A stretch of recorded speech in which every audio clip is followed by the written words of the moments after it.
एक आंदोलन खड़ा करने के लिए हाथों और पांव की जरूरत नहीं होती है, दिल और दिमाग की जरूरत होती है। You don't need hands and legs to drive your organization, you need head and heart to drive your organization.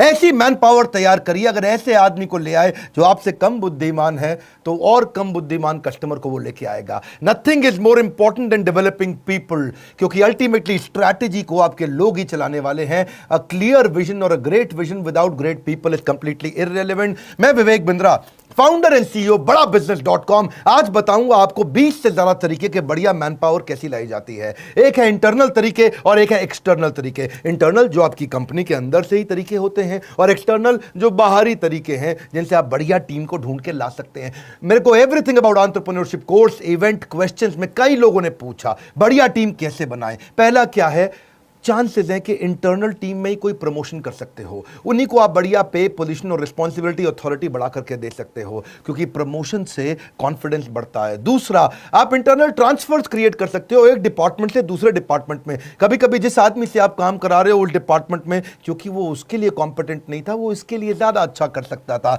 आप रिटायर्ड एम्प्लॉयज भी लेकर के आ सकते हो जो चले गए थे, या दूसरी कंपनी के कॉम्पिटिटर के रिटायर्ड एम्प्लॉयज को ढूंढ सकते हो, या अपनी कंपनी के रिटायर्ड, मारुति ऐसा बहुत करती है। उनको लगता है जिसने हमारी कंपनी में 30 साल काम कर लिया, अब अगर उसे कोई और लेके चला गया ना तो हमारे राज जाके खोल देगा वहां, इसलिए अपने रिटायर्ड एम्प्लॉयज को वो ले आते हैं वापस जाकर के। See, you need to have collaborative hiring process. Steve Jobs कहते थे कोलैबोरेटिव मतलब मिली जुली अंदर पूरी टीम के साथ में। एक और तरीका क्या है, अपग्रेड कर दें, कुछ लोगों को अपग्रेड कर दें, उसकी डेजिग्नेशन ना बढ़ाएं लेकिन उसकी रिस्पॉन्सिबिलिटी बढ़ा दें और उसका थोड़ा तनख्वाह भी बढ़ा दें, अथॉरिटी बढ़ाए बिना। देखिए, recruitment should be viewed as the most important, as important as sales, highly critical। आपके लिए सेल्स इंपॉर्टेंट है, उतना ही इंपॉर्टेंट है बढ़िया मैन पावर लेकर के आना। जितना पैसा इंपॉर्टेंट है उतना ही मैन पावर, क्योंकि acquiring the right talent is the most important key for growth. Hiring was, hiring is and hiring will be the most important part. मेरी अपनी ऑर्गेनाइजेशन में अच्छी लीडरशिप बनाने के लिए मैंने बहुत काम किया है। आज मैं अपने ऑफिस नहीं जाता, इसलिए नहीं कि कोरोना क्राइसिस है या लॉकडाउन है। पिछले 1 साल से मैं मुश्किल से अपने ऑफिस 6 बार गया हूंगा, क्योंकि बढ़िया टीम तैयार करी है। और मेरा 5वां पॉइंट है, train your man power. Training पे एक थोड़ा किस्सा सुनाता हूं गौतम भाई अडानी का। गौतम भाई अडानी गुजराती सब जानते हैं। एक बार उसकी कंपनी में हेजिंग की गलती हो जाने के कारण टाइमली ना करने से 50 करोड़ का नुकसान कर दिया एक सीनियर एम्प्लॉय ने। सीईओ बहुत नाराज हो गया था, इसने 50 करोड़ का नुकसान कर दिया। वो उसको निकालने की तैयारी कर चुका था। बात गौतम भाई अडानी पे पहुंची तो उन्होंने इसको बुलाया, पूछा क्या हुआ। बोला सर बहुत बड़ी गलती हो गई, आगे से कभी नहीं होगा, समझ में आ गया मुझसे गलती हो गई। गौतम भाई अडानी ने अपने सीईओ को बोला इसको नहीं निकालना। सीईओ हैरान, सर 50 करोड़ का नुकसान किया इसने, कैसे नहीं निकालना। अडानी बोले अब तुम इसको निकालोगे, कहीं ना कहीं तो ये ज्वाइन करेगा। गलती इसको समझ में आ गई, ये सीख चुका है, मेरी गलती का फायदा कोई और कैसे उठा ले। It was not a business loss, it was his training cost. Gautam भाई अडानी का वो डिसीजन, उस एम्प्लॉय को ना निकालना, व्यापार जगत में बहुत अप्रिशिएट किया गया कि एम्प्लॉय अपनी गलतियों से भी ट्रेन होता है, सीखता है और आगे और एसेट बिल्ड करता है। और ऐसे ही एम्प्लॉयज आगे चल के आपके लिए और एम्प्लॉयज लेके आते हैं, जो है मेरा 6ठा पॉइंट, एम्प्लॉय रेफरल। मेरी वीडियो टीम के अंदर, एनिमेशन की टीम के अंदर, पोस्ट प्रोडक्शन की टीम के अंदर ज्यादातर सारे एम्प्लॉय रेफरल से आए हैं। किसी ने किसी का रेफरेंस दिया और वो आया, किसी ने किसी का अंदर के ही लोगों ने रेफरेंस दे दे करके बाहर के लोगों को हायर किया। ये मेरे पीछे कैमरामैन दीपक आज मुझको बताया कि हमारे पुराने एडिटर विशाल विष्णु के रेफरेंस से आया था। हमारे यहां टीम भी ऐसी, क्योंकि happy employees will bring more employees. 7वां तरीका, इंटरनल एडवर्टीजमेंट। अगर आपकी कंपनी बड़ी है और आपने एडवर्टीजमेंट निकाल दिया तो किसी डिपार्टमेंट से कोई डिपार्टमेंट में वो लोग ज्वाइन कर जाते हैं। ये मैंने मारुति से सीखा था। वो लोग इंटरनल प्रमोशन के, इंटरनल एडवर्टीजमेंट के तरीके निकालते थे, हमने भी ऐसा किया। हमारे सेल्स में एक लड़का हुआ करता था राहुल, वो ठीक ठाक काम करता था, लेकिन जिस दिन इवेंट्स, जो हमारे फिजिकल इवेंट्स होते हैं, उसकी एड निकली तो उसने सेल्स से निकल करके यहां अप्लाई किया जॉब इंटर डिपार्टमेंट, और वैसे ही इंटरव्यू हुआ जैसे फ्रेश हायरिंग का इंटरव्यू होता है, उसको सिलेक्ट कर लिया गया। जब से वो इवेंट्स में आया बहुत अच्छा काम करने लगा। Smartest business decisions you can make is to hire qualified people. बढ़िया आदमी को लेके आना आपके बिजनेस का सबसे अच्छा डिसीजन होता है। याद रखिए, सस्ता आदमी बाद में ज्यादा महंगा पड़ता है, वो कॉस्टली पड़ता है, डिसरप्टिव पड़ता है और टाइम बहुत वेस्ट कर जाता है। इसीलिए ये सबसे महंगी गलती होती है, गलत आदमी को लाना। रिक्रूटमेंट मुश्किल है, मैं मानता हूं, ये इतनी मुश्किल है कि जैसे खेत के अंदर सुई ढूंढना। खेत में सुई कैसे ढूंढोगे, क्योंकि ये है इतना इंपॉर्टेंट काम।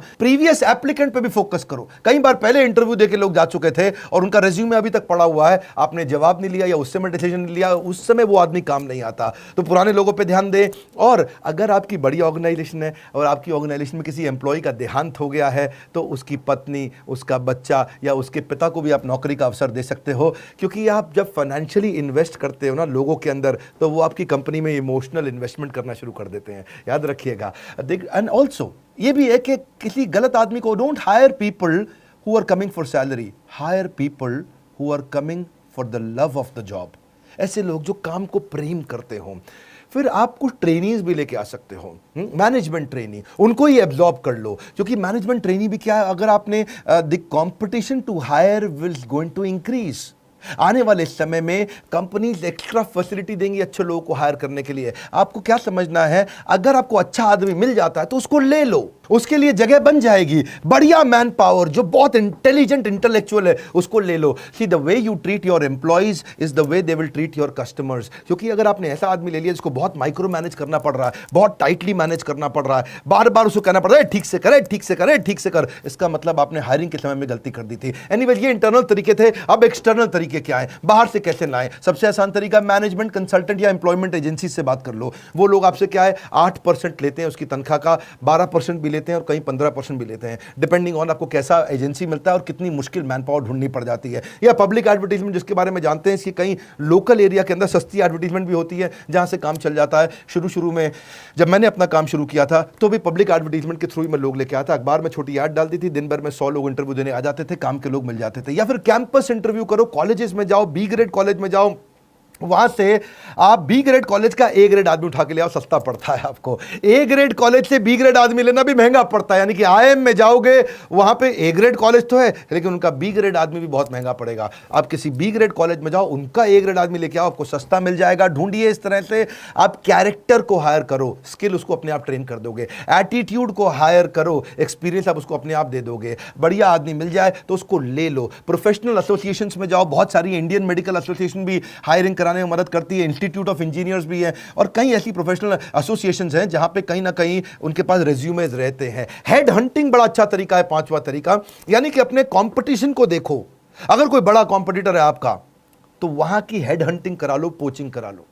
आपको समझ में आया कि मुझे फलाना कंपनी फ्लिपकार्ट का प्रोडक्ट हेड चाहिए, तो आप अपने एचआर हेड को समझा दो कि ढूंढ ढांड के इसके रिज्यूमे लिंक्डइन से वहाँ पहुँच और केवल उसको फ़ोन कर, मुझको वही आदमी चाहिए।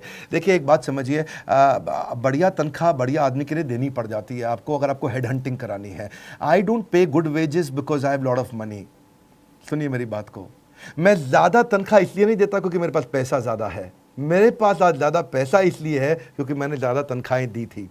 इसका अर्थ क्या हुआ, अच्छे आदमी को अच्छी तनख्वाह दोगे, वो आपको कमा करके देगा। ऐसा नहीं है कि आपके पास पैसा ज्यादा इसलिए ज्यादा तनख्वाह देते हो। देखिए अगर आप मूंगफली खिलाओगे तो बंदर अपने आप आ जाएंगे। रिक्रूटमेंट एक मार्केटिंग है, ये एक तरीका है। जैसे सेल्स एक मार्केटिंग होती है, ऐसे ही हायरिंग भी एक मार्केटिंग होती है। आपको अपनी कंपनी की तारीफ करनी पड़ती है, समझाना पड़ता है कितनी जबरदस्त ऑर्गेनाइजेशन है। अगर आप एचआर में हैं और आप मार्केटिंग की तरह नहीं सोचते हैं, सेल्स की तरह नहीं सोचते हैं, तो आप गलत प्रोफेशन के अंदर चले गए हैं। लेबर यूनियन भी वैसे छठा तरीका है जहां से आप हायरिंग कर सकते हो। नेपोटिज्म आजकल बहुत चलता है, अपने ही परिवार से लेकर के आओ। जैसे वो यादव परिवार है हमारे यूपी में, वहाँ सबके सब लोग इलेक्शन लड़ते हैं, वहाँ सबके सब आते हैं क्योंकि पूरा परिवार उनका फैल गया है। ऐसे ही फैमिली रन बिजनेस के अंदर भी होता है कि आप अपने ही परिवार में से कोई काम का आदमी ढूंढ करके उसको आगे बढ़ाते हो।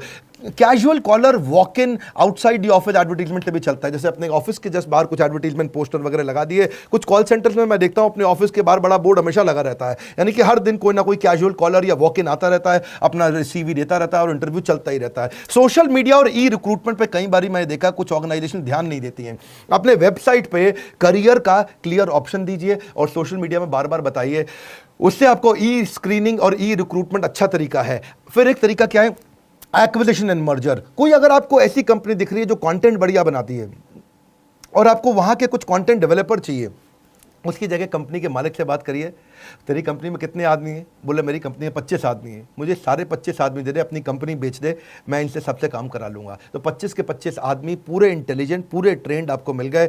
आपने उसकी एक मुश्त उसकी कंपनी के नाम पे ये पैसा दिया, रेडीमेड आपका काम हाई स्पीड पर चला गया। ये तब काम आता है जब बहुत बड़ी हायरिंग करनी हो, बड़ा नंबर चाहिए और आपको स्पीड और ग्रोथ के लिए पैसा हो लेकिन टाइम बिल्कुल ना हो। याद रखिए, great people are companies greatest asset. बढ़िया लोग लेकर के आइए। एम्प्लॉयमेंट एक्सचेंज भी पुराने तरीके हैं, अब चलता है नहीं चलता आपको चेक करना पड़ेगा। But when you are hiring, you are not just recruiting employees, you are sowing the seed of reputation. यही एम्प्लॉय आपकी ऑर्गेनाइजेशन की रेपुटेशन बनाती है। आप एक बीज बोने का प्रयास कर रहे हो। बहुत सारे ऐसे भी लोग हैं जो वेटिंग लिस्ट में आपके थे, पुराने थे पड़े हुए, पर आप भूल गए, आपने ध्यान नहीं दिया। अपने रेज्यूमेस की वेटिंग लिस्ट भी निकालो बाहर, हो सकता है उसमें भी कोई सिलेक्टेड कैंडिडेट आपको पसंद आएगा।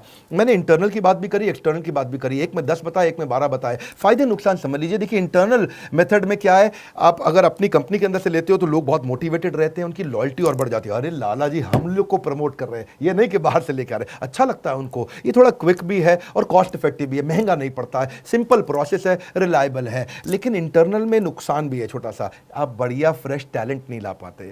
आपको कई बार फेवरेटिज्म देना पड़ता है।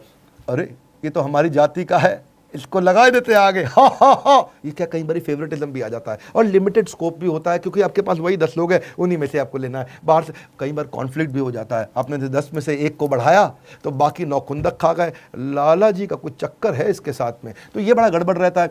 एक्सटर्नल मेथड के भी फायदे नुकसान है। अगर आप बाहर से आदमी लेके आते हो, फायदा क्या है, थोड़ा फेयर और इम्पार्शियल है। आप बाहर से लेकर के आए हो, ढूंढ के लेके आए, थोड़ा ट्रांसपेरेंट है, फ्रेश नया टैलेंट आता है, नई इंटेलिजेंस भी आती है कंपनी में। स्कोप बहुत बड़ा है, क्योंकि अपनी स्कोप कैसे बड़ा है कि आप हजारों लोग हैं, हजारों में से 10 चुनने हैं आपने, और इससे ऑर्गेनाइजेशन ग्रो करता है। लेकिन नुकसान क्या है, इसमें जो अंदर बैठा है बेचारा वो टेंशन में आ जाता है, ये बाहर से लाए जा रहे हैं, हमारा नहीं ध्यान रख रहे।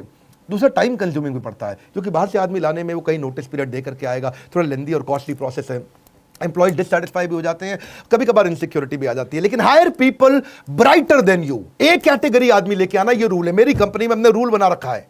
अपने एचआर को मैंने बोला हुआ है, आज मेरी फैमिली लगभग 1,500 से 2,000 एम्प्लॉइज और हमारे चैनल की हो गई है, और हेड ऑफिस के अंदर भी, दिल्ली के अंदर भी 400 आदमी बैठते हैं। रूल क्या है, एक कैटेगरी एम्प्लॉय चाहिए, एक कैटेगरी एम्प्लॉय चाहिए। दिमाग में घुसा दिया है। अपने से ज्यादा बुद्धिमान आदमी लेकर क्या, और उसके रास्ते से बाहर हो जाओ, उसके बाद वो काम करके दिखाएगा। Satisfied employees will get more customers will mean more profitability. वैसे मैंने आजकल यूट्यूब पे ही काफी बिजनेस कंटेंट फ्री में देना शुरू किया है, अच्छा लगता है तो मुझको जरूर बताइएगा। एवरीथिंग अबाउट एंटरप्रेन्योरशिप में हमने एचआर से संबंधित सारे टॉपिक्स कवर किए हैं। एम्प्लॉय को रिटेन कैसे किया जाता है, सक्सेशन प्लानिंग, अगला टीम कैसे डेवलप करें, इसको लीडरशिप इन पाइपलाइन बोलते हैं। हाई परफॉर्मेंस कल्चर कैसे आता है, रिक्रूटमेंट, हायर करने का प्रोसेस क्या है, मैनेजरियल एफिशिएंसी, कम आदमी से ज्यादा काम कैसे कराएं, कॉम्पेंसेशन एंड बेनिफिट, तनख्वाह के स्ट्रक्चर कैसे होते हैं, training and development, on boarding का प्रोसेस क्या रहेगा, रिवॉर्ड्स कैसे दिए जाते हैं, ईसॉप, एम्प्लॉय को शेयर होल्डर अगर बनाना हो 1% 2% कैसे बनाते हैं, जॉब डिस्क्रिप्शन ईए का, पीए का, डिपार्टमेंट हेड्स का कैसे बनाते हैं, रिव्यू कैसे करें, उनके परफॉर्मेंस को पढ़ें कैसे, एग्जीक्यूशन एक्सीलेंस, स्पीड कैसे लाएं, केआरए और केपीआई के इंडिकेटर कि उनके भाई स्कोर बोर्ड आपको बनाना पड़ेगा, सेल्फ कोचिंग का डायरी तैयार करें, एम्प्लॉइज को ही एंटरप्रेन्योर या इंट्राप्रेन्योर कैसे तैयार करें। बात बड़ी सरल है, हम कंटेंट में डेप्थ देते हैं।